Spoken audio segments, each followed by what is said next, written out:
Hello friends, welcome to our channel. In this video we will discuss about remaining one word substitutions.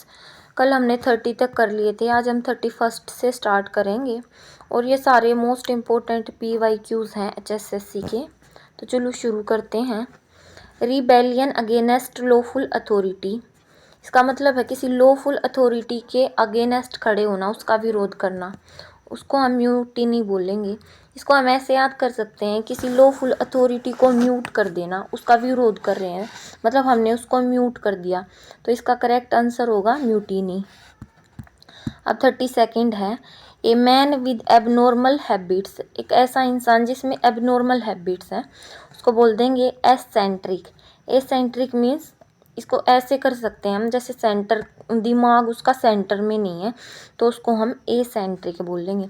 तो एक ऐसा इंसान जो abnormal habit हो, जिसमें सन की टाइप हो, जो उसको बोलेंगे एसेंट्रिक। नाउ नेक्स्ट है a hater of learning and knowledge, ऐसा इंसान जिसे हेट हो लर्निंग एंड नॉलेज से, इसे बोलेंगे मीजोलॉजिस्ट। नाउ नेक्स्ट 34 है। वन वू टॉक टू मच, ऐसा इंसान जो बहुत ज़्यादा बातें करता है, उसको बोले हम गैरुलस। गैरुलस मीन्स ऐसा इंसान जो बोलता रहता है, बोलता रहता है। नाउ 35 है। द मर्डर ऑफ ब्रदर, भाई का मर्डर करना, को बोलेंगे फ्रेट्रीसाइड। फ्रेट्रीसाइड है जो, वो मर्डर ऑफ ब्रदर, ऊपर हमने किया था मर्डर ऑफ मदर, उसको हम बोलते थे मैट्रीसाइड, और मर्डर ऑफ ब्रदर को बोलेंगे फ्रेट्रीसाइड। 36 है। A supporter of the cause of women, ऐसा इंसान जो वुमेन्स को सपोर्ट करता है, उसके राइट्स के लिए खड़ा होता है, उनके लिए आवाज़ उठाता है, ऐसे सपोर्टर को बोलेंगे फेमिनिस्ट। इसको हम ऐसे याद कर सकते हैं, जैसे वुमेन को फीमेल भी बोलते हैं ना, और फीमेल मतलब फेमिनी, तो फेमिनिस्ट ऐसा इंसान जो कि वुमेन्स को सपोर्ट करता है। नाउ 37 है। ए डिसीज़ और accident which ends in death, एक ऐसी डिसीज़ या कोई भी एक्सीडेंट मान लो जिससे लाइफ है जो वो एंड हो जाए और हमारी डेथ हो जाए, उसको हम बोलते हैं फैटल। अब नेक्स्ट है। द स्कूल और college in which one has been educated, कोई भी स्कूल कॉलेज है या इंस्टीट्यूट है जिसमें कोई पढ़ता है, उसको बोलते हैं एल्मा मीटर। एलुमिनाई क्या होता है, कोई भी स्कूल कॉलेज जिसमें हम पढ़े, तो हम हो गए उस स्कूल के एलुमिनी, और वो स्कूल है वो हमारा होगा एल्मा मीटर। तो ऐसा इंस्टीट्यूट है जिससे हमने एजुकेशन ली है, उसको हम एल्मा मीटर बोल लेंगे। नाउ नेक्स्ट है। A long speech by one person, एक आदमी के द्वारा बहुत लंबी स्पीच देना, उसको बोलेंगे मोनोलॉग। मोनो मीन्स होता है सिंगल, और सिंगल टाइम बोलते रहना बहुत देर तक, तो वो हो गया मोनोलॉग। तो ऐसी स्पीच जिसमें लॉन्ग टाइम तक बोलता रहता आदमी, उसको मोनोलॉग। नाउ 40 है। The state of being unmarried, ऐसी स्टेट जिसमें हम अनमैरिड रहते हैं, उसको बैचलरहुड बोलते हैं। इसको ऐसे याद कर सकते हैं, जैसे जो बैचलर होते हैं वो बिल्कुल यंग होते हैं और अनमैरिड होते हैं, तो बैचलरहुड ऐसी स्टेट जिसमें हम अनमैरिड रहते हैं। बाईगैमी होता है दो के साथ मैरिज करना, मोनोगैमी सिंगल के साथ मैरिज करना, और पॉलीगैमी मल्टीपल पार्टनर के साथ मैरिज करना। तो ये state of being unmarried is bachelorhood. और 41 है। Some democratic countries believe in racial segregation. Racial segregation means जाति के आधार पर सेग्रीगेट करना। इसमें हमें अपोजिट मीनिंग बताना है सेग्रीगेशन का। सेग्रीगेट मतलब होता है किसी को अलग करना, सेपरेट करना, और इसका अपोजिट मीनिंग होगा इंटीग्रेशन। इंटीग्रेशन मीन्स किसी को जोड़ना। अब नेक्स्ट है 43। अरे ये रह गया एक, सॉरी, देखो।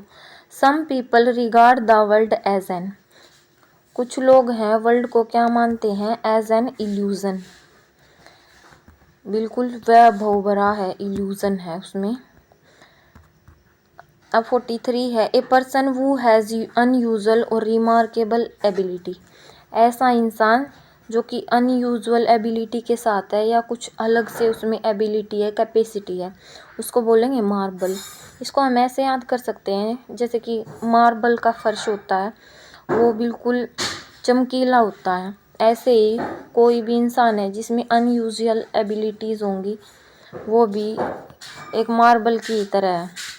Now 44, his speech opposite meaning बताना इसमें भी हमें। हिज स्पीच वर इंसिपिड, इसमें हमें अपोजिट मीनिंग शायद इंसिपिड का ही बताना होगा, क्योंकि इंसिपिड मीन्स होता है कोई आम सी चीज़ हो, उसकी स्पीच है जो आम सी थी, सामान्य थी, और इसका अपोजिट वर्ड होगा लाइवली। लाइवली मतलब जानदार। एक तो नॉर्मल स्पीच हो, एक बिल्कुल लाइवली हो जो सामने वाले के अंदर भी जोश डाल दे और जो बोल रहा है उसके अंदर भी जान डाल दे। नाउ 45 है, the place where money is coined. ऐसी जगह है जहाँ पे मनी है जो उसके कॉइन बनाए जाते हैं, इसको बोलते हैं मिंट। मिंट मतलब टकसाल बनाने के जो साँचे होते हैं ना कॉइन बनाने के, उसको मिंट बोलते हैं। 46 है, code of diplomatic etiquette and precedence. कोई भी ऐसी चीज़ जो कि मतलब किसी को कोड करे उसको हम बोलते हैं प्रोटोकॉल।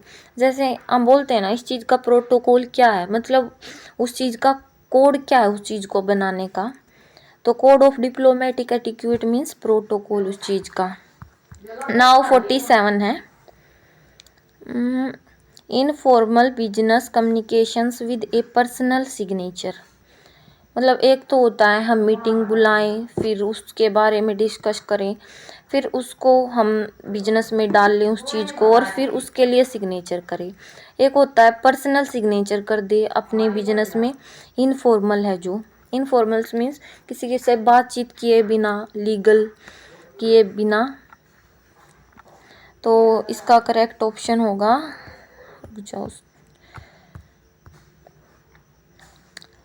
मेमोरेंडम।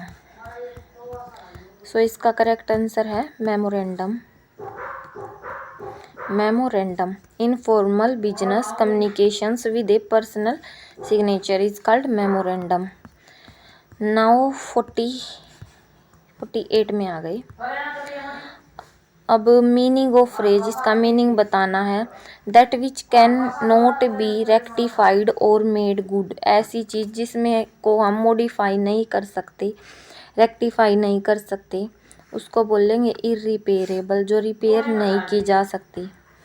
49 है, a song embodying religious and sacred emotions. ऐसा सॉन्ग जो कि किसी मतलब हमारी श्रद्धा या हमारी